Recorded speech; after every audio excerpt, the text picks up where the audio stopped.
just the type of trade where there was just too much value to pass up? Yeah, I think that's a fair way to put it, Paul. You know, when we look at this year's draft, we feel pretty strongly that after 6 or 7, it's really a wide range of where the names are going to go. We felt it's a real good value for us to make that deal. We really like the group of players we see ourselves potentially targeting at 14. We pick up an extra asset, which is good value, at pick 42, and then that's certainly something that we'll talk about. We're actively, you know, shopping around to look and see if there's a deal to make to help our roster better with pick 43. So this just gives us a little bit more ammunition. Does it hurt you from a trade standpoint, like you had talked about, you're willing to trade number 11 if the value is there for it? I guess my question is, was there really, as you went through trades, and they're really not the value you wanted, which made this more attractive, or can you still do something like that with the 14th? Well, I guess the way I would say it is there was not a trade, and we went through every possible scenario with every team you could possibly go through that we felt comfortable made sense for pick 11. And there's also any trade that we've potentially looked at or talked about, it wasn't, there could still be the same trade there at 14. Okay. You know, so that's part of the thought process as well. But you know, I said we're doesn't mean we're done here. You know, we're going to actively look. This pick's available. If it makes sense for us, we could we'd have assets to move back up. We could move down again. We just felt this one made sense for us based on, you know, what I said earlier. I heard your comment on Sabres Live, and you were asked about Jeff. I know nothing's happened, obviously, but in terms of what you may do, would you maybe adding a top 6 forward, is that something that you would be trying to do to, you know, that could set the table for making a move like that? Yeah, of course. I mean, I think, like I said maybe a week ago, I think everything's on the table. We're going to look at every possible scenario, whether that's trade opportunities to make our team better, who's out there in free agency, and those are things we're looking at and juggling. You know, no final decision's been made on Jeff yet. We're not in a situation where we have to. We're not at that point. You know, we can still continue to really see how this all shakes out. Obviously, with Jeff's situation in particular, and any trade scenario you may have a conversation about, he has a full no-move clause. So there's constant communication back to Jeff's camp there in Newport. But those are just things that we've worked on, and we're still working on. Could a buyout of Jeff be predicated based on another trade? Yeah, I think that's something that. Yeah, it's a fair way to say it. You know, basically as we look at this, we're weighing everything. What are potential trades that we think help our team get better? If we made a move, where does Jeff slot in, you know, our lineup? He'd been an elite scorer in this league for a long time. But if not playing a top line, you know, minute type role, where do you slot a player like that? You know, so those are all the things you're kind of weighing. But like I said, we're heavily in those conversations internally and externally, and we still have time to make our final decision. In terms of the no movement clause, obviously it'll depend on the team, but have you sensed an openness from him to that dialogue at least? No. You know, there's been honest communication, but no indication that that's something that they're willing to look at. But, you know, all you can do is just have honest conversations and explain certain situations that could be out there. And we've done that, but yeah, I wouldn't say there's been any sort of traction or movement. Did you ask him, or did they just simply say they weren't interested? Well, I think part of my job is to make sure I'm communicating.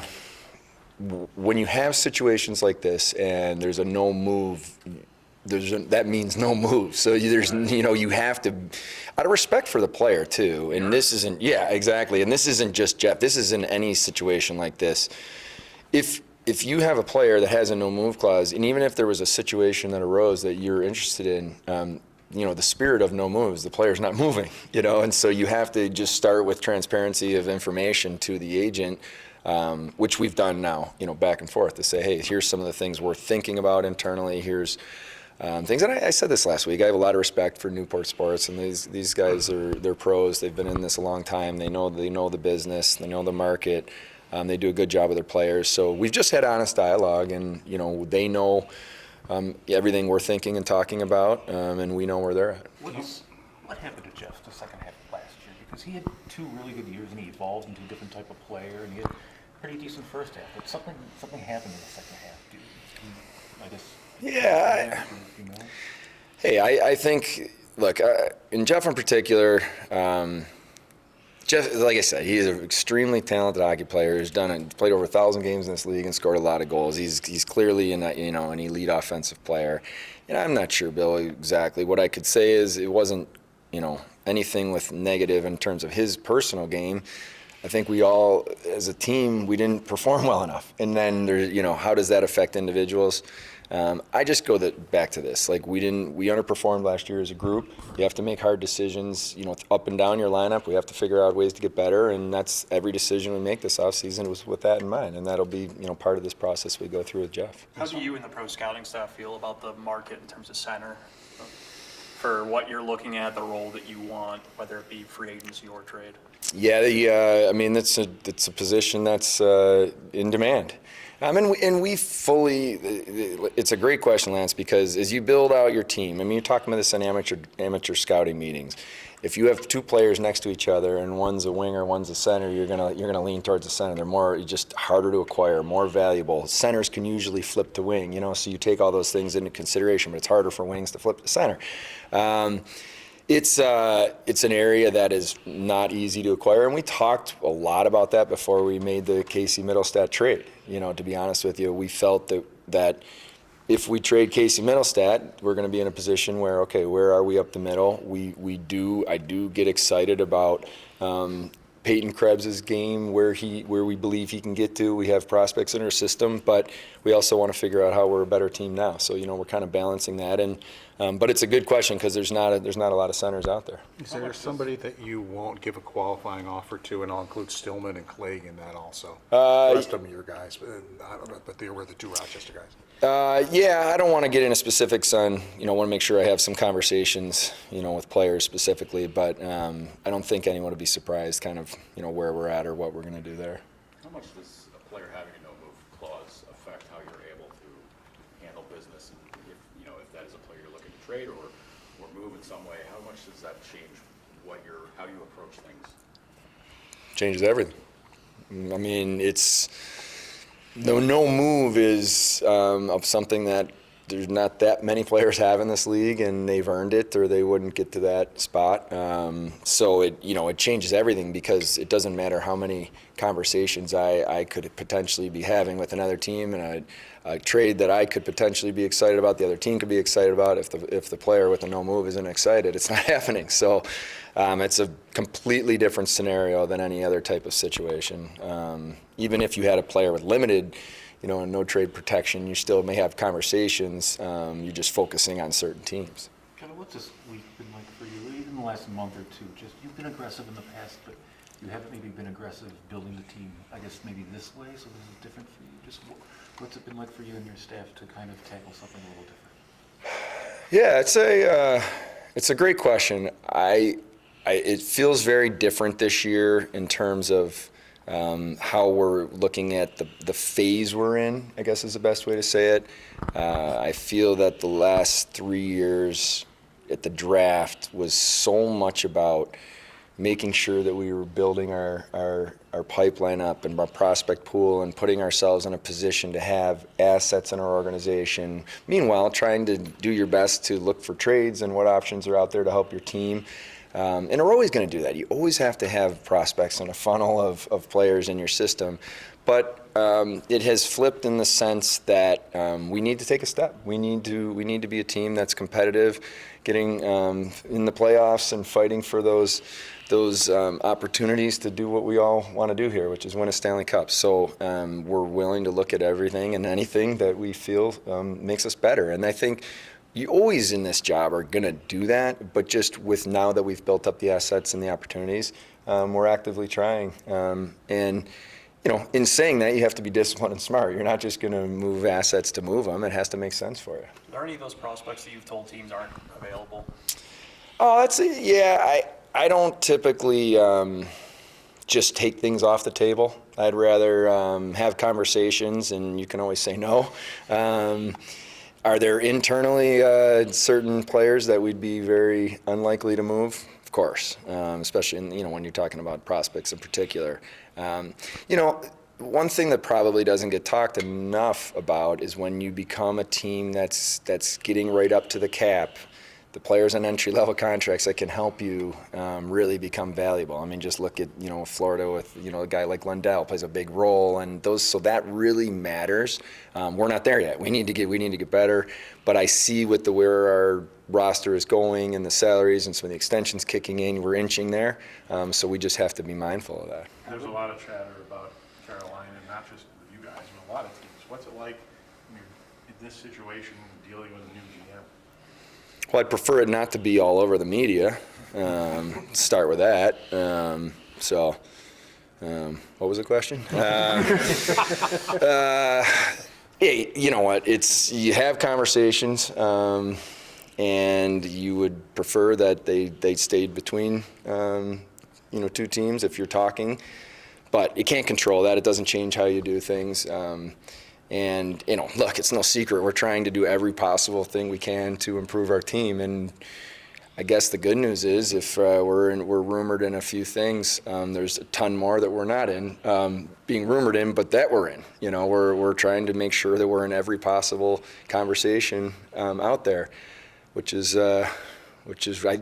why this phone is ringing a lot this time of year. So I think it's a good thing. But yeah, it's not my preference to have it known to the world. When that happens, do you immediately say, like, all right, that's enough, we're good?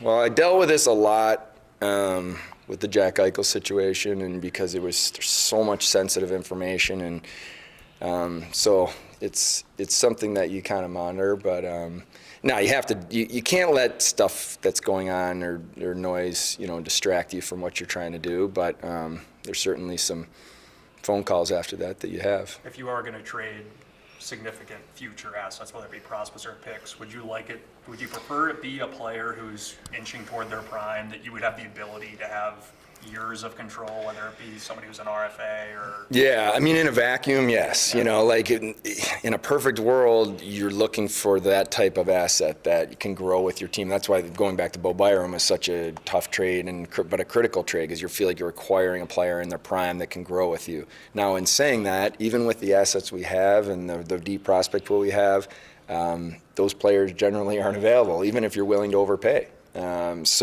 But you're still having those conversations and making sure. Yeah, so like for me, I'd rather, if we're going to move big assets, you'd certainly rather do it with a player that you feel is going to be with you for more than just a short time. But, you kind of balance everything. And like I've said to you guys before, then you really look at cost acquisition in terms of what they're doing in your lineup, where you're projecting, where Lindy sees that he might use them, and then you kind of make that decision. Talking about all the conversations and phone calls that you've been in, the deal today, how long was that in the works? I don't remember when the lottery was. Probably a couple months ago now. I don't know, May maybe. But quickly after that, just making sure we're doing our homework. You're talking to every team around you. We've talked to every team in front of us, behind us, just to lay the framework of what a deal could look like if you're going to get there. So quite a while, and then it's when you get to the point of where it makes sense for both teams, then it's, when do you do it? And today was the day. On a personal level, you get another pick, but what did it mean to you to see Kyle raise that cup the other night? Yeah, I mean, I was really happy for Kyle Okposo, in two ways. On a personal level, I believe he gave a lot to the Buffalo Sabres organization that will benefit our guys for years to come. And what I mean by that is, I remember when Ron Francis sat on one side, you had Eric Stahl, and then you had Rod Brind'Amour. And I remember thinking about what Eric Stahl was learning at 18 years old from Ron Francis and Rod Brind'Amour. And Eric Stahl went on to play 20 years or close to 20 years in the NHL. And what Kyle Okposo was able to do in his time in our organization, I mean, I can give you 10 to 15 names, but you know them already. But all those young guys in our lineup, the last 2-3 years, he made an impact on. So that's a big deal. And then from just personal with him, hey, just seeing him be able to raise the cup and have that opportunity, I'm fortunate enough to know how special a feeling that is. And yeah, I was happy for him, and I was also happy that we got a little better pick out of it. Hey, when you look at the uncertainty in the draft, and I'm sure every team's draft boards might be wildly different from one team to another, how would you assess the depth, maybe 12, 13, going through the end of the draft? And do you suspect there are going to be some names dropping through the draft that in another year you wouldn't have expected to see? Yeah, it's a good question. I don't know if I'd say it that way. I think just the history of the draft is there's always risers and fallers, guys that fall. I don't know if faller's a word. But there's just always, there always is. And that's why I think I started by saying this draft in particular feels like after 6 or 7, you get to a really wide range, and that's going to be team preference. It could be a million different things of what the order goes for, why different teams have it the way. But that also really gets into that second round. You get into the top 45, and we really like the players that are there. So that was part of our process. But yeah, it's hard. You can go back and review drafts in a while and have a better answer to that. But I just think it's the nature of this draft and why the amateur scouts have challenging jobs. It's not easy. What did last summer and last season teach you about what it's going to take to get yourself, over the edge this summer and into next season? Well, I think you have to start with a core. And if you don't know what you're trying to build and why you're trying to build it, and then you're just going to make moves to make moves. So last summer, we had a group of players that we started to feel really good about as our core, and trying to, say, okay, even from the goaltending though, where are we? We believe in these young guys. Let's keep pushing them. Can they take steps? And then you look at the D core and you said, okay, I really like the pieces that we have, but could we add another top 4 to this group? That was a box we wanted to check, which fortunately we were able to do. Up front, I like the fact that you have Thompson and Tuck up the middle. That gives you a true, Thompson and Cuzzy up the middle. It gives you a true 1-2 punch. You know what I mean? So, as you look at that, then you say, how do we make sure from a depth perspective that we're making sure we're balanced? Some of that comes from Rochester. Some of that comes from whether it's trades, free agents, or other things that you're adding to your roster.